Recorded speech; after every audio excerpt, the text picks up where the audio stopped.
Welcome in. It is a Thursday edition of East Coast Bias for your friends right here on FanDuel TV. Of course, you can find us on the Ringer Gambling Show feed. And the stage is set. Finally.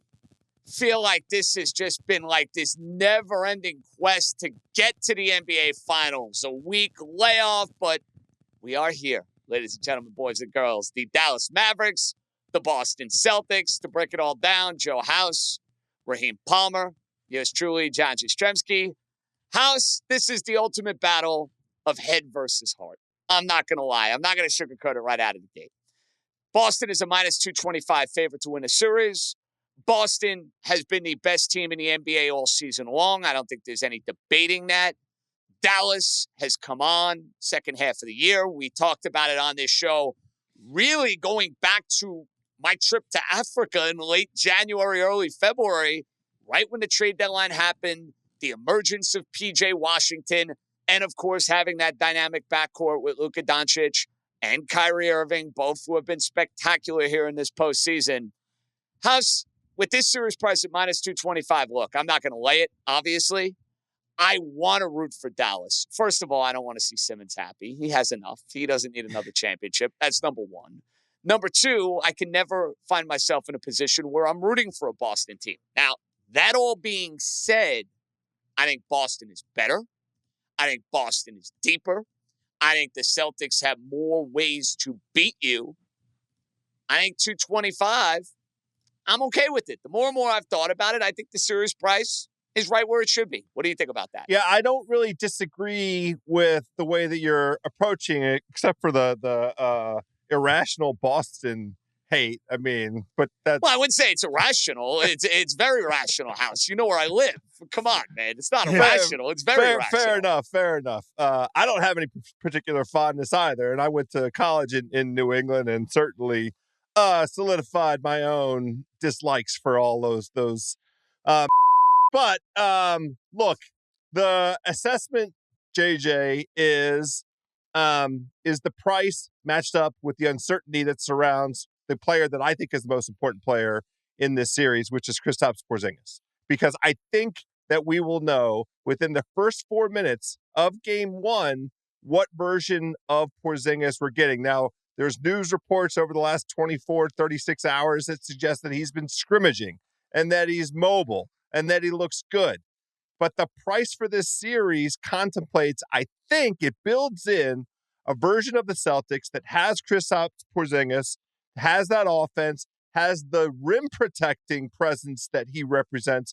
All of that is baked in to that price. That's the version of the Celtics that is a better than 2-1 favorite against the Mavericks. If Porzingis is compromised in any way, shape, or form, then I think that it becomes a lot more, from my way of thinking about it, of a coin flip. Because I think the right sample size is post-trade deadline and playoffs. And in that period, the Celtics had the best record post-trade deadline. The Mavericks had the second best record post-trade deadline.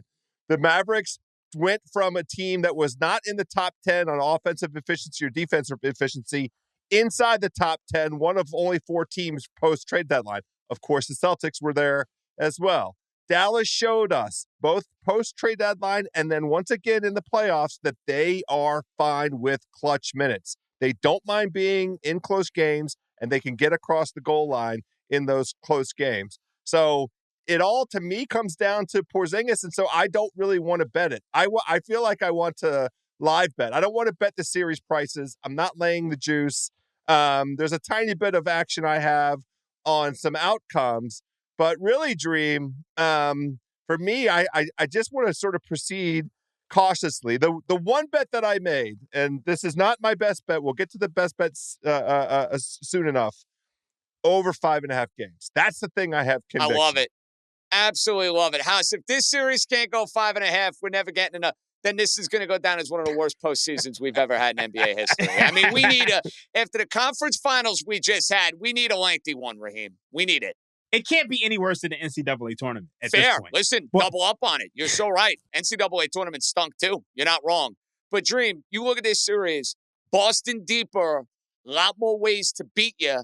However, best player on the floor, Luka Doncic, Kyrie Irving, we know what he can do when he's got a chance to close somebody out. He plays brilliantly in those sort of games. What's like your initial, hey, gut reaction, gut feel of this series?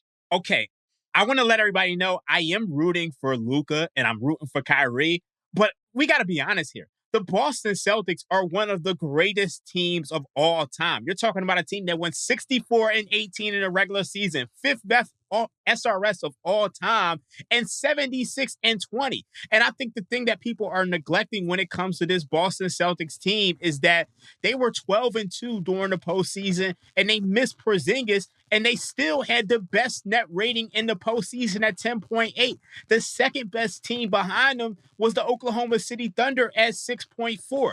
Now, I agree with House that Kristaps Porzingis is probably the most important person during this series for numerous reasons. You look at the Dallas Mavericks on defense. What do they do well? They're fourth in defensive field goal percentage at the rim, holding teams to about 59%. And we know that the Boston Celtics, they like to shoot a lot of threes.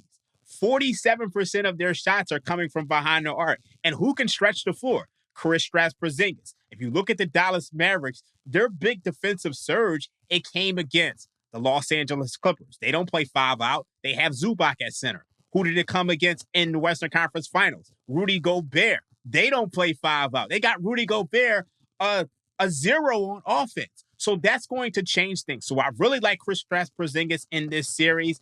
I just think the Dallas Mavericks are going to have a very difficult time defending this Boston Celtics team because they have weapons everywhere. And I think Kristaps Porzingis is the X factor. Okay, House, let's paint the picture. It's an uphill battle for Dallas. Raheem, I think, detailed it well.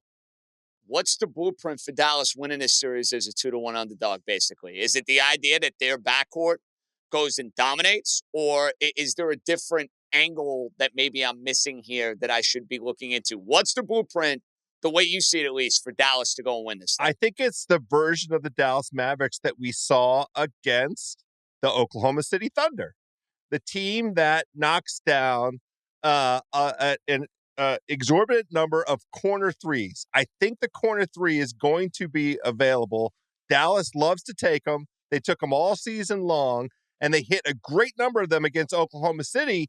That series was 4-2, but it was much, much, much closer than that. You know, it was like every game down in the last couple of minutes, it felt like. I mean, there was one aberration, but it really came down to role players for Dallas knocking down corner threes because Oklahoma City deliberately, they had the horses to do this. They deliberately took Kyrie Irving off the floor offensively. They did not, they said, we're going to live with those guys going to the corners. We're going to live with them making those threes. And then Dallas did it. So to me, that's the version. The other aspect of this that is a relatively sort of new attribute of the Mavericks is their offensive rebounding. If they're able to control the glass the way that they did throughout the playoffs, they all of a sudden became an offensive rebounding juggernaut. I mean, they beat every one of the teams that they went up against in these playoffs by a sizable margin on the offensive glass. If they're able to do that, so corner threes and offensive rebounding,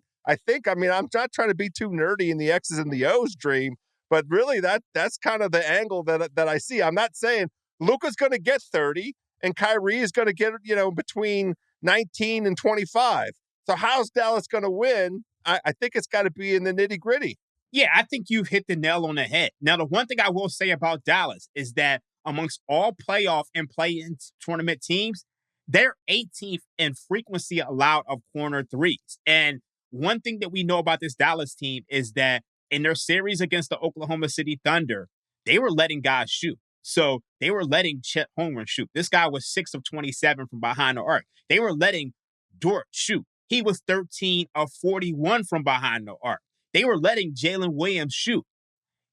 So these guys, they just could not make open jumpers. I don't think that's going to be the case when you look at this Boston Celtics team that has Kristaps Porzingis, that has Derek White, that has Al Horford, that has Drew Holiday.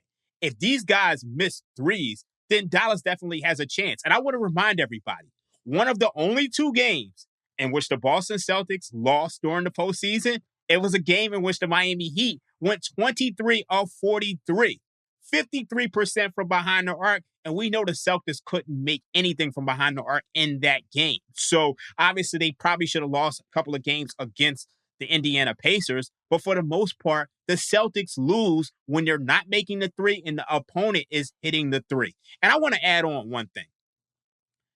How would the perception of this series be if the Dallas Mavericks had played the Oklahoma City Thunder in the Western Conference Finals and played the Minnesota Timberwolves in the Western Conference Semifinals?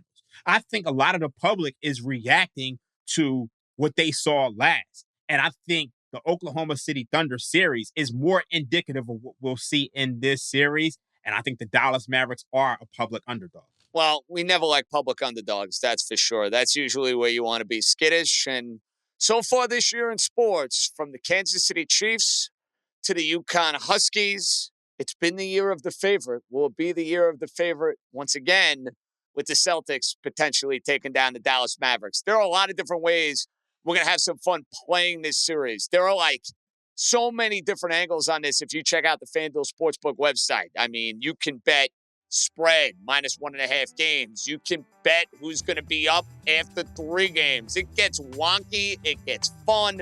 And when we come back, we're going to run through a bunch of those. We're also going to go through the finals MVP board. We know Luka. We know Tatum. Monstrous favorites as far as that goes.